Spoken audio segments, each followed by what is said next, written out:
जमील साहब, कहिएगा नवाज शरीफ को बरी कर दिया गया है?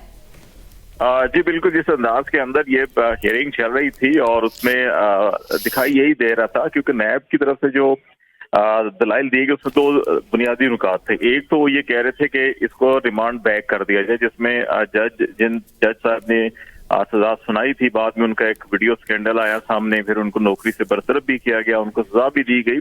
तो उस तनाजुर में नैब का ये नुक्ता नजर था कि इस केस को अगर वापस रिमांड बैक कर दिया जाए एहतसाब अदालत को, और वो दोबारा इसको असर नो देखे और फिर इसका मेरिट के ऊपर फैसला किया जाए तो ज्यादा बेहतर है। लेकिन ये इस्तदा हाई कोर्ट ने पहले भी और अभी दोबारा जो है वो मुस्तरद कर दी थी, जिसके बाद जो है कि इसमें फिर ये देखा गया कि जो प्रॉपर्टी जो इल्जाम थे कि क्या उन बच्चे जो हैं वो उस वक्त नवाज शरीफ साहब की कफालत में थे, ये साबित नहीं कर सका नैब। दूसरा जो है कि जो मलकियत का मामला था वो भी साबित नहीं कर सका। तीसरा मामला इसके अंदर ये था कि क्या जो पैसे और ये प्रॉपर्टीज बनाई गई, क्या वो करप्ट प्रैक्टिसेस की बुनियाद के ऊपर पैसा कमाया गया, भेजा गया।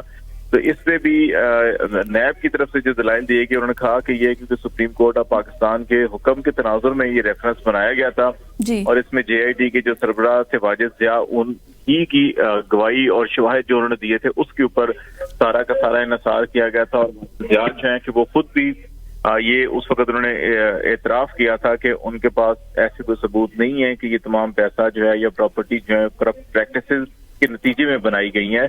तो इन बुनियादों के ऊपर जो है कि फिर अब ये दो रुकनी bench, chief justice Amir Farooq और उनके साथ मियां गुल हसन औरंगजेब थी, उन्होंने आज ये फैसला किया और उनको बरी कर दिया। आप हमारे साथ ही रहिएगा।